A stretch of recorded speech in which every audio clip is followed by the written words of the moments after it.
రిజర్వేషన్ల పెంపు అంశం టీ పాలిటిక్స్ లో హీట్ ను రాజేస్తోంది. దీనిపై ప్రభుత్వ విపక్షాల మధ్య మాటల యుద్ధం నడుస్తోంది. మరోవైపు కోర్టు తీర్పుల నేపథ్యంలో స్థానిక ఎన్నికలపై సర్వత్రా ఆసక్తి ఏర్పడింది. రేవంత్ ప్రభుత్వం ఇప్పుడు ఏం చేయబోతోంది అన్నది ఉత్కంఠ రేపుతోంది.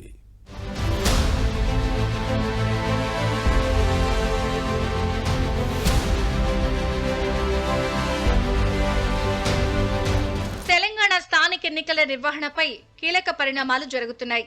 బీసీ రిజర్వేషన్ల అంశంలో పార్టీల మధ్య మాటల మంటలు రేగుతున్నాయి. బీసీ రిజర్వేషన్ ఆగిపోవడానికి కేంద్రమే కారణమని కాంగ్రెస్ ప్రభుత్వం ఆరోపిస్తుంటే, పార్లమెంట్ ద్వారా చట్టం చేయకుండా జీవోలతో రిజర్వేషన్లు సాధ్యం కాదని తెలిసి కూడా బీసీలను కాంగ్రెస్ మభ్యపెడుతోందని ప్రతిపక్షాలు ఆరోపిస్తున్నాయి. మరోవైపు బీసీ సంఘాలు ప్రభుత్వాన్ని నిలదీస్తున్నాయి. ఈ నేపథ్యంలో బీసీ రిజర్వేషన్ల పెంపుకు సంబంధించి దాఖలు చేసిన స్పెషల్ లీవ్ పిటిషన్ను సుప్రీంకోర్టు కొట్టివేయడంతో ప్రభుత్వం పునరాలోచనలో పడింది.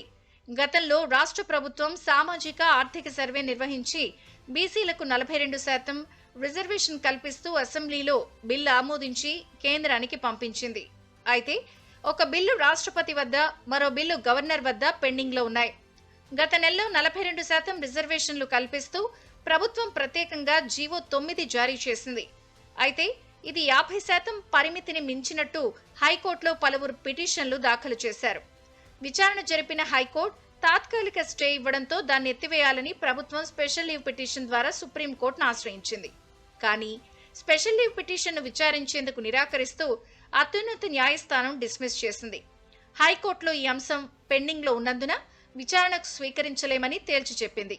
కావాలనుకుంటే పాత రిజర్వేషన్లతో స్థానిక ఎన్నికలకు వెళ్లొచ్చని పేర్కొంది.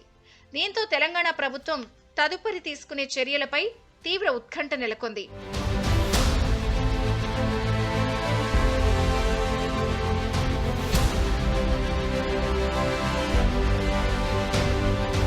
ప్రస్తుత పరిస్థితుల్లో స్థానిక సంస్థల ఎన్నికల నిర్వహణ అనివార్యం కావడంతో పార్టీ పరంగా బీసీలకు 42% సీట్లు ఇస్తామని ప్రకటించి ఎన్నికలకు వెళ్లాలని ప్రభుత్వం సూత్రప్రాయంగా నిర్ణయించినట్లు తెలుస్తోంది.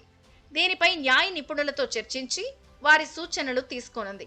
అయితే ఈ నెల 23వ తేదీన మరోసారి కేబినెట్ సమావేశం కానుంది. అందులో చర్చించి దీనిపై అధికారిక నిర్ణయాన్ని ప్రకటిస్తారు. అటు శుక్రవారం తెలంగాణ హైకోర్టులో స్థానిక సంస్థల ఎన్నికలపై విచారణ జరిగింది. రీనోటిఫికేషన్ ఇచ్చి ఎన్నికలు నిర్వహించాలి అన్న పిటిషన్పై వాదనలు జరిగాయి. ఎన్నికలు నిర్వహించాలని సుప్రీంకోర్టు చెప్పిందని హైకోర్టు తెలపగా, ఆర్డర్లో ఎక్కడా చెప్పలేదని ఈసీ తరపు న్యాయవాది అన్నారు. ప్రభుత్వానికి లేఖ రాశామన్న ఈసీ తరపు న్యాయవాది 2 వారాల సమయం కోరారు. అటు స్థానిక సంస్థల ఎన్నికలపై తెలంగాణ హైకోర్టులో మరో రిట్ పిటిషన్ దాఖలైంది. స్థానిక సంస్థలకు వెంటనే ఎన్నికలు నిర్వహించేలా రాష్ట్ర ఎన్నికల సంఘానికి ఉత్తర్వులు జారీ చేయాలని రిట్ పిటిషన్ దాఖలు చేశారు. అయితే బీసీ రిజర్వేషన్లు బీజేపీని అడ్డుకుంటోందని డిప్యూటీ సీఎం భట్టి విక్రమార్క అన్నారు. అఖిలపక్షంతో ప్రధాని మోదీ కలవాలనుకున్నామని, కానీ మోదీ అపాయింట్మెంట్ ఇవ్వడలేదని మండిపడ్డారు. సుప్రీంకోర్టు తీర్పుపై న్యాయ నిపుణులతో చర్చిస్తామని తెలిపారు. ఈరోజు రాష్ట్రంలో చాలా మంది కేవలం బీసీలే కాదు, మిగతా వర్గాలకు సంబంధించినటువంటి వాళ్ళు కూడా దీనికి ముందుండి నాయకత్వం వహిస్తూ ఎట్టి పరిస్థితుల్లో ఈ బిల్లు పాస్ చేయాలని చెప్పి పాస్ చేయించడమే కాదు, ఆనాడు సైంటిఫిక్ గా సర్వే జరుగుతూ ఉంటే ఆ సర్వేలో పాల్గొని ప్రోత్సహించి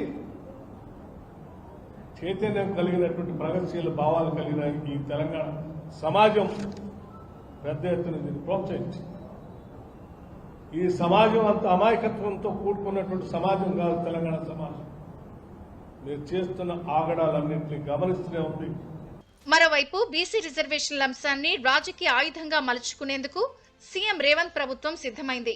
బీసీ రిజర్వేషన్ ఆగిపోవడానికి బీజేపీయే కారణమని ఆరోపిస్తున్న కాంగ్రెస్ ఆ విషయాన్ని ప్రజల్లోకి బలంగా తీసుకెళ్లేందుకు ప్లాన్ చేస్తోంది. బీసీ రిజర్వేషన్ బిల్లును రాష్ట్రపతి, గవర్నర్కు పంపించి నెలలు గడుస్తోంది. అంతేకాదు పంచాయతీరాజ్ చట్టం 285/A సవరిస్తూ ఆర్డినెన్స్ ను సైతం రాజ్ భవన్ కు పంపించింది. అయితే రెండింటినీ ఆమోదించకుండా కేంద్ర ప్రభుత్వం కావాలని టైంపాస్ చేస్తుందని రేవంత్ సర్కార్ బీజేపీని టార్గెట్ చేస్తోంది. బీసీ రిజర్వేషన్లపై రాష్ట్ర ప్రభుత్వంగా తాము చేయాల్సిందంతా చేశామని, ఇక చేయాల్సింది బీజేపీ అని ప్రజలకు రేవంత్ రెడ్డి ప్రభుత్వం వివరించనుంది. మొత్తానికి తెలంగాణలో బీసీ రిజర్వేషన్ల అంశం చివరికి ఎలాంటి మలుపు తిరగనుంది, దీనిపై ప్రభుత్వం ఎలా ముందుకు సాగనుంది అన్నది ఇప్పుడు ఆసక్తికరంగా మారింది.